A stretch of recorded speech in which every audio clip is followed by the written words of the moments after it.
Welcome everybody. I am कामना from Hindi आयाम।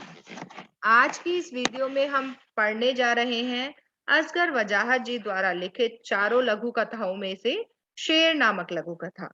तो चलिए शुरू करते हैं।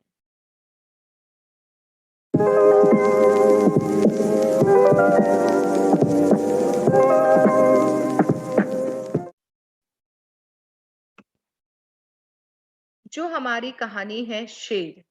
शेर कहानी असगर वजाहत जी की प्रतीकात्मक और व्यंग्यात्मक लघु कथा है। इसका मतलब क्या है कि इसमें शेर को प्रतीक बताया गया है और जो हमारी व्यवस्था है उसके ऊपर व्यंग किया गया है। इसलिए जो ये शेर कहानी है ये प्रतीकात्मक और व्यंग्यात्मक लघु कथा है। इस कथा में जो शेर है वो व्यवस्था का प्रतीक है, अर्थात सत्ता का प्रतीक है।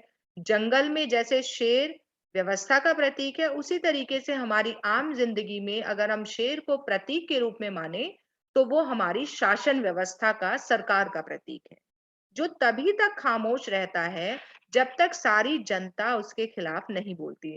अर्थात जो हमारी शासन व्यवस्था है वो तभी तक चुप रहेगी जब तक जनता उसके काले कारनामों को अपने दिल में दबा कर रखेगी, उनके खिलाफ अपना मुंह नहीं खोलेगी और उनके खिलाफ कुछ नहीं बोलेगी।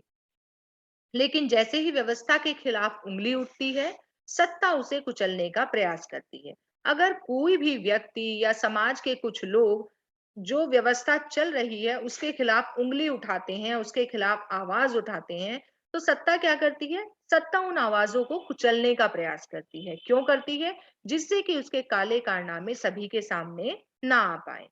सत्ता में बैठे जो लोग हैं वो जनता को विभिन्न प्रलोभन देते हैं और अपनी ओर मिलाने का प्रयास करते हैं। जैसा कि अक्सर हम चुनाव के समय पर भी देखते हैं, वही बातें इस समय भी चलती हैं कि जो सत्ता में लोग बैठे हुए हैं वो अलग अलग तरह के लालच देते हैं और जो बाकी के लोग हैं उन्हें अपनी तरफ मिलाने की कोशिश करते हैं। जबकि सच्चाई यह है कि वह केवल अपना उल्लू सीधा कर रहे होते हैं। जैसा कि कहानी में भी दिया गया है, अब कहानी के कुछ अंश देख लेते हैं। जैसे शेर द्वारा दिए गए प्रलोभनों से गधा, लोमड़ी, उल्लू और कुत्तों का समूह बिना कुछ सोचे विचारे उसके मुंह में जा रहे थे। इस कहानी में भी क्या है कि लेखक झाड़ियों से पीछे छिपकर देखता है कि सारे जानवर लाइन लगा के शेर के मुंह में जा रहे हैं। आखिर शेर के मुंह में क्यों जा रहे हैं? तो जब वो गधे को देखता है जो कि लंगड़ाते हुए शेर के मुंह की तरफ जा रहा है, तो वो गधे से पूछता है कि भाई तुम आखिर शेर के मुंह में क्यों जा रहे हो? जबकि तुम्हें पता है शेर के मुंह में जाकर तो तुम मारे जाओगे, खाए जाओगे। तो गधा क्या कहता है कि वहां हरी घास का एक बहुत बड़ा मैदान है और मैं तो वहां बड़े आराम से रहूंगा और मुझे खाने के लिए खूब घास मिलेगी। मैं तुम्हारी कुछ नहीं सुनूंगा और मुझे तो बस शेर के मुंह में जाना है। इसके बाद जो लोमड़ी आती है, तो लोमड़ी क्या कहती है? लोमड़ी से जब लेखक पूछता है कि तुम बताओ तुम आखिर शेर के मुंह में क्यों जाना चाहती हो, तो लोमड़ी कहती है शेर के मुंह में रोजगार का दफ्तर है, मैं वहां दरखास्त दूंगी फिर मुझे नौकरी मिल जाएगी। इसका मतलब लोमड़ी को अगर हम मान पूछे कि लोमड़ी किस वर्ग का प्रतिनिधित्व कर रही है, तो लोमड़ी यहाँ पर युवा वर्ग का प्रतिनिधित्व करती है, जो कि रोजगार की तलाश में शेर के मुंह में जा रहे हैं। उसके बाद उल्लू की बारी आती है कि उल्लू क्यों शेर के मुंह में जा रहा है। उल्लू से वही सवाल फिर से लेखक करता है। तो उल्लू कहता है कि शेर के मुंह के अंदर स्वर्ग है।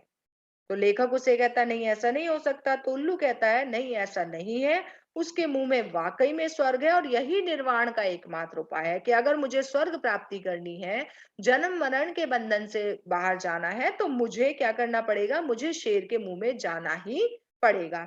इसी तरीके से जो कुत्तों का समूह है, वो वैसे तो बड़ी बड़ी लाल जीभें बाहर निकाले हुए था, लेकिन फिर भी वो दुम दबाए हुए था और वो भी बिना कुछ सोचे विचारे शेर के मुंह की तरफ भागे जा रहा था।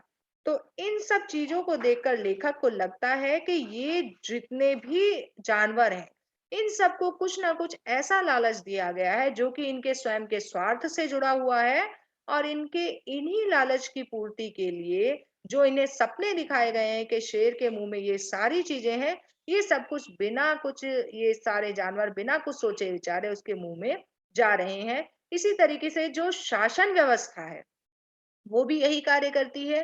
वो लोगों को क्या करती है कि उन्हें इस तरह के सपने दिखाती है कि तुमने अगर हमारे लिए ये करा तो हम तुम्हारे लिए ये करेंगे, नई नई चीजें लोगों को बताती है। तो इस तरीके से लोगों को वो प्रलोभन के जाल में फंसाती है। अब आगे की कड़ी में आता है प्रमाण से अधिक महत्वपूर्ण विश्वास। भोली भाली जो जनता है वो शासन के जाल में कैसे फंस जाती है।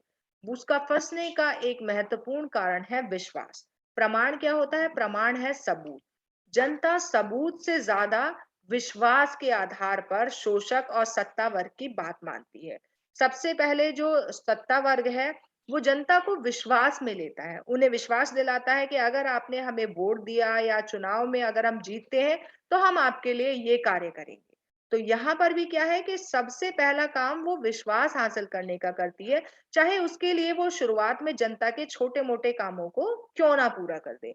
क्योंकि जनता के अगर वो कुछ कार्यों को शुरुआत में पूरा कर देती है, जनता की कुछ परेशानियों को दूर कर देती है, तो जनता को विश्वास हो जाता है कि हाँ, ये जो सत्ता है ये हमारी, ये जो सत्ता है ये हम सभी के लिए अच्छी सत्ता है और ये जरूर हमारी परेशानियों को आगे भी बहाल करेगी। तो इस प्रकार जो शासक वर्ग है वो सबसे पहले क्या करता है कि वो जनता को विश्वास में लेता है और फिर जनता को प्रमाण की भी आवश्यकता नहीं होती। जब एक बार विश्वास आ जाता है तो फिर हमें सबूत की कोई जरूरत नहीं होती, क्योंकि विश्वास जो है वो दिल से जुड़ा हुआ है और प्रमाण जो है वो बुद्धि से जुड़ा हुआ है।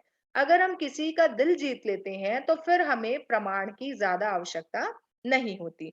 और ठीक उसी प्रकार जंगल के सारे जानवर जानते हैं कि शेर एक मांसाहारी जीव है जो सभी को खाता है, लेकिन फिर भी जानवरों को विश्वास दिला दिया जाता है कि जो शेर है वो अब अहिंसा का पुजारी हो गया है, सह अस्तित्ववाद का समर्थक हो गया है। सह अस्तित्ववाद क्या होता है? कि साथ साथ सभी का अस्तित्व। तो यहाँ पर शेर भी सह अस्तित्ववाद की नीति का समर्थक बताता है स्वयं को कि मैं भी रहूं जंगल में, तुम भी रहो, हम मिलकर जंगल में रहेंगे और मैं अब जानवरों का शिकार नहीं करूंगा। तो इस प्रकार जो सारे जानवर हैं वो शेर की बात को मानकर खुद ही उसके मुंह में प्रवेश कर लेते हैं। लेकिन कुछ लोग फिर भी शासन में ऐसे होते हैं, जो कुछ जनता में कुछ लोग ऐसे होते हैं जो प्रमाण को ही अधिक महत्वपूर्ण मानते हैं और जिन्हें सत्ता कुचलने की कोशिश करती है। लेखक भी ऐसे ही लोगों में से है जो कि प्रमाण को अधिक महत्वपूर्ण मानता है और सत्ता उन्हें क्या करती है, ऐसे लोगों को दबाने की कोशिश करती है जिससे कि बाकी लोगों तक उन बुद्धिमान व्यक्तियों की बात ना पहुंच पाए और जो शासन का सिक्का है वो ऐसे ही चलता रहे। और इसी कहानी पर, क्योंकि असगर वजाहत जी व्यंग्यात्मक लेख बहुत ज्यादा लिखते हैं, तो इस कहानी में भी यही लेख लिखा गया है कि जो राजनीतिक वर्ग है, सत्ताधारी वर्ग है, वो लोगों का विश्वास हासिल कर लेता है और उनका शोषण करता है। जनता को पता भी नहीं चलता और वो अंत तक यही सोचती रहती है कि सत्ता पक्ष उसके हित में कार्य करती है। तो इस प्रकार यह हमारी लघु कथा समाप्त होती है। इस कथा के जितने भी महत्वपूर्ण अंश थे वो सारे मैंने आपको भली-भांति उनकी व्याख्या कर दी है। अगर आपका फिर भी कोई प्रश्न है तो आप उसे कमेंट बॉक्स में ज़रूर लिख दें, उसका उत्तर आपको मिल जाएगा। आपको वीडियो अच्छी लगी है तो आप इसे ज़्यादा से ज़्यादा लाइक करें, अपने दोस्तों के साथ इसे शेयर करें और चैनल को भी ज़रूर सब्सक्राइब कर दें। अब मिलते हैं अगली वीडियो पहचान में। तब तक के लिए सब पढ़ें, सब बढ़ें। धन्यवाद।